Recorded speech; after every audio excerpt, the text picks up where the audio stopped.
brought sunflowers today. See them? How beautiful they are? It's my favorite flower. Some of them have black centers and some have yellow. Yeah. So Rome and Calvin and Ela and Kaya and Easton and Raylan and Gus and Blue and Vivian and Olivia and Nona and Cassis and Dominic. I'm playing with all these flowers. Hi, you guys. I hope you enjoy this book today. Find a place to relax and listen to the words that I'm going to be saying and let your imagination go wild. Beautiful Warrior. The Legend of the Nuns Kung Fu. Story and pictures by Emily Arnold McCulley. It's a big book to make sure. Thank you, Mountain Yard, Play Mountain Place. Arthur A. Levine book. I wonder who that is. Beautiful Warrior. The Legend of the Nuns Kung Fu by Emily Arnold McCulley. Is that good? Oops. I want to make it right there. Okay. Many thanks to writer and martial artist Barbara Nevins Taylor, who first mentioned Wu Mei to me and explained her significance. Master Ken Lo, heir to the Wu Mei Kung Fu tradition, generously allowed me to watch classes and share his knowledge of Chinese history, culture, and martial arts. Master Lawrence Tan also generously took time to instruct me in Shaolin history and technique. He showed me a video made at Shaolin Temple. Both men devote themselves to understanding and preserving endangered Chinese traditions. Professor Lionel Jensen, director of the program in Chinese Studies at the University of Colorado at Denver, kindly provided a bibliography, encouragement, and expert advice. This book is dedicated to his daughters, Elena and Hannah. Jonathan D. Spence's The Search for Modern China and The Death of Woman Wang paint vivid pictures of life in the late Ming and early Qing Manchu China. So the character is Wu Mei and Wing Chun. This is the pronunciation guide. So Qi, spelled Qi. Shaolin, Shaolin. Ming Yi is Ming Yi. Jin Yang is Jin Yang. Jin Yang. Okay, that's the girl's name. Long ago, in the reign of the last Ming emperor, a baby girl was born in the Forbidden City. Following Chinese custom, her parents watched for signs of her true nature before they chose a name. Something in the steady gaze of her brown eyes struck deep in her father's heart. "We will call her Jin Yang, quiet courage," he announced. The infant seemed to him marked to follow an exceptional path in life and would need the tools to find it. Girls born at court were sent to the ladies-in-waiting to learn their precious ways, have their feet bound, and pursue idle pastimes, never leaving the palace walls. "I refuse to do that to Jin Yang," her father declared. Instead, he sent her to the tutors as if she were a son. She studied the 5 pillars of learning: art, literature, music, medicine, and martial arts. Jin Yang was a prodigy, excelling especially at martial arts. Kung Fu taught her to use her qi, or vital energy. With qi, softness could prevail over hardness, a yielding force master a brute one. In Kung Fu contests, Jin Yang proved that a slight girl could defeat a brawny youth. "Who will want to marry an educated woman?" Jin Yang's mother wailed, "and one adept at Kung Fu, too." "She will find her own path," her father said. It's very different in those times. One day, when Jin Yang was riding in the western hills, Manchu warriors swept down from over the northern border and conquered the Forbidden City. The Ming dynasty was ended. China's new rulers had separated her from her parents and ended the life Jin Yang had known. From now on, she would have to make her own way. Wow, look at her. Afraid and grieving, She took deep breaths to allow her qi to flow freely through her body. This helped her to concentrate, and she thought of the Shaolin monastery where Buddhist monks had practiced kung fu for 1,000 years. Jin Young set off on the path to Shaolin. I wish to continue my studies with you, Jin Young told the monks. I practice kung fu as you do. She tried to keep her mind from filling with worry. Would the monks accept a girl? Let me show you, she cried. Finally, a monk stepped forward to challenge her. Jin Young defeated him. The monks were stunned. Join us, the abbot said. So, Jin Young was given the name Wu Mei, meaning beautiful warrior. She shaved her head and became a Buddhist nun. When the Shaolin monks begged in the villages, they talked about the nun whose calm concentration never left her. Young men came to Shaolin to study with her, and she taught them if they were sincere and didn't just want to beat somebody up.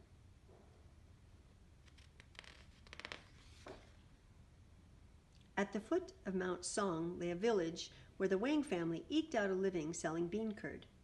One day, the local magistrate ordered a cart loaded of bean cakes for a banquet, and young Mingyi Wang delivered them. The magistrate paid her, and she started for home, singing because she had never held such a fat purse, meaning money, lots of money. Without warning, two men jumped out from behind a wall. One held a knife to her throat. Hand over the money, he snarled. Mingyi Wang clutched at her purse. She frantically looked for help, but there was only a tiny nun at the end of the street. Weeping, she held out her treasure. There she is. Suddenly, a great wind sucked at them. The nun was drawing a breath. Her body seemed to swell until she towered over the thieves. Her hands sliced the air like knives. Her feet pounded the ground like thunder. The thieves went flying, head over heels. Then the nun seemed to shrink to her original size. Get yourself home, she said to the bean curd seller, and be careful. Who are you? Mingyi gasped. I am Wu Mei from Shaolin, said the nun, and hurried away.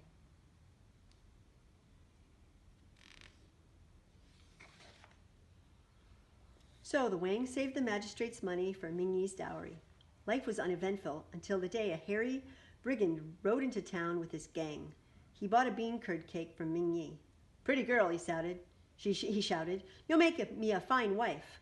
I will not, said Mingyi. I'm Sung Ming. Give me your daughter or my gang will break up your shop, he said to Mingyi's father. Marry him, her terrified father said, or he'll ruin us. Mingyi cried for hours. When she ran out of tears, she suddenly remembered Wu Mei. The little nun could trounce Sung Ling, so that he'd never bother her again. Mingyi left a note for her parents, telling them not to worry, and went to the Shaolin temple.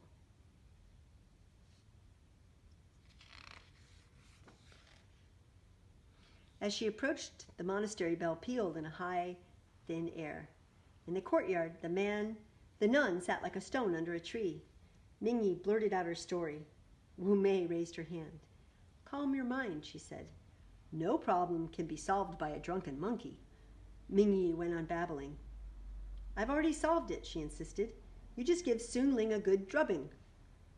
I fight only to save lives, Wu Mei said. Mingyi sank to the ground and howled. My life is wrecked if I have to marry that thug. Well, you must save yourself, Wu Mei said. Something about the innocence of this scatterbrained girl touched Wu Mei. Could the bean curd seller learn to be calm, to concentrate, and to use her qi? Could she find her own way if she were given the tools? It would be a challenge to try to teach her. Do this, Wu Mei said. Tell Sung Ling that he must win you. Tell him you will marry him if he can best you at Kung Fu.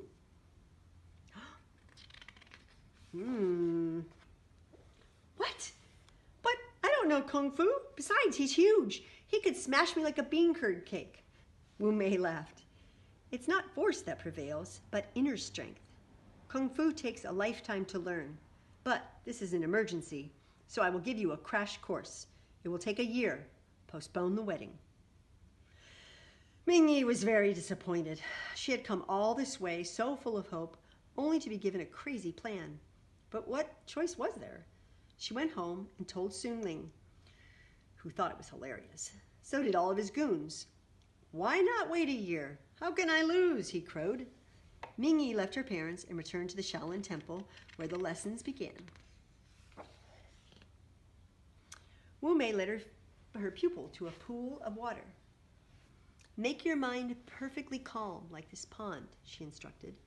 "Thoughts are ripples that only disturb it." Mingyi leaned over the pool. Floating there was her own puzzled face. The nun took her to a rushing stream. Wu Mei said, "Water finds the paths of least resistance. Nothing is softer than water, yet it wears away the hardest rock." "That's so," said Mingyi. "But what use is it to me?"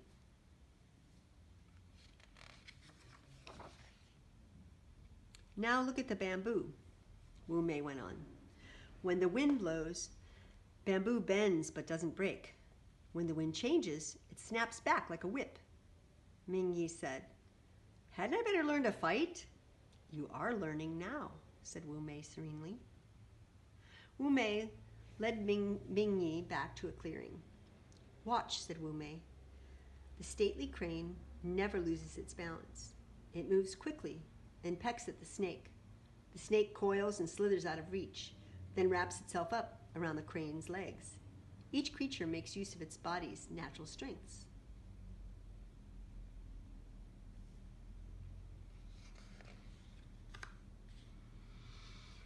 Wu Mei took Mingyi to another courtyard where 5 wooden posts were stuck in the earth. "My plum poles teach balance and quick reflexes." Mingyi climbed up onto the poles and tried to jump from one to another. It was impossible. "If this is what I must do to fight Sun Ling, I give up now," she cried. "Stay," said Wu Mei.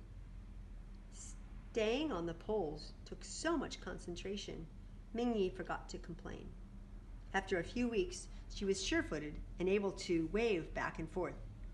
Mingyi knew she was so nimble. Sun Ling would find it hard to land a blow. When the nun asked, "What have you learned?" Mingyi answered, "To make my feet like roots and my body like a vine. Find the course of least resistance. Soft overcomes hard." "Now you must become perfectly calm. Concentrate on nothing," said Wu Mei. "This takes discipline. Meditation teaches it." Funny, think of nothing. Wu Mei made Mingyi sit without moving a muscle. She wasn't even allowed to flick a fly off her nose. Whenever Mingyi twitched, Wu Mei rapped her lightly with a stick, and Mingyi renewed her concentration on nothing. Meanwhile, Sun Ling was dying of curiosity. He had heard that Mingyi was at the temple practicing with a woman. He had to see for himself. He climbed at the wall and peered over. There was his bride-to-be, sitting like a turtle, while a nun poked her with a stick. He went away again, chortling. Women were foolish. After a few hours, Wu Mei said, "Good. If you remain calm, you will know your opponent's intentions even before he does. Use his own force to defeat him."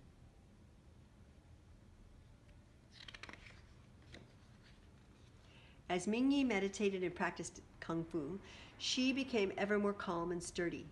She began to feel that nothing could upset her. She had stopped being impatient and simply met her challenges each day. The world outside Shaolin Temple no longer concerned her.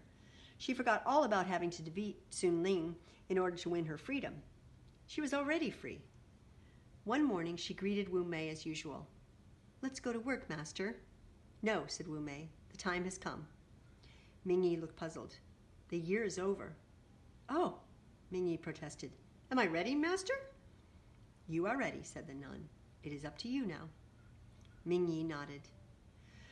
"You have trained well. Your qi is good. You need not overpower him. Only show that he has no power over you," said Wu Mei.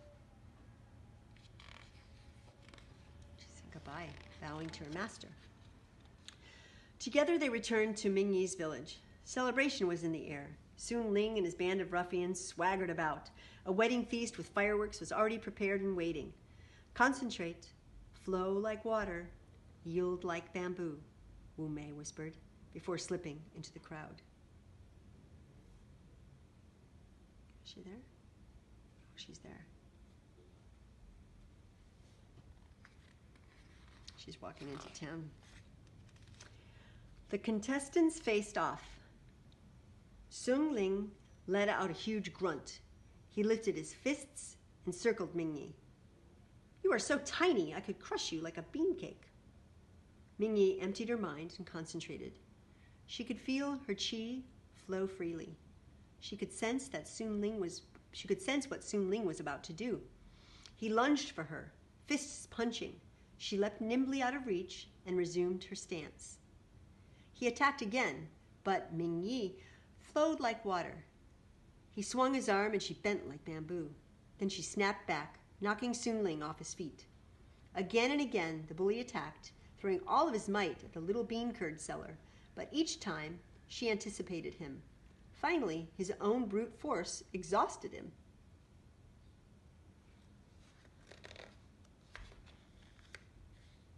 Mingyi gathered all of her qi with such powerful concentration that she lifted Sung Ling over her head and tossed him to the ground. Sung Ling's henchman gasped. Whew! Never mind, Sung Ling sputtered, struggling to his feet. I'll find myself another wife.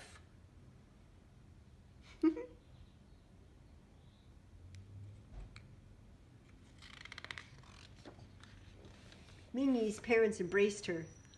Yours is superior kung fu, daughter, they said. But now we have to find you another husband. It won't be easy. I don't want to get married, sang Mingyi. I'm going to devote myself to kung fu. She bowed to Wu Mei. Wu Mei smiled. Kung fu is the work of mastering the self and finding harmony with the universe, she reminded her pupil. It is an effort of a lifetime. Well, that is the way for me, said Mingyi, and so it was.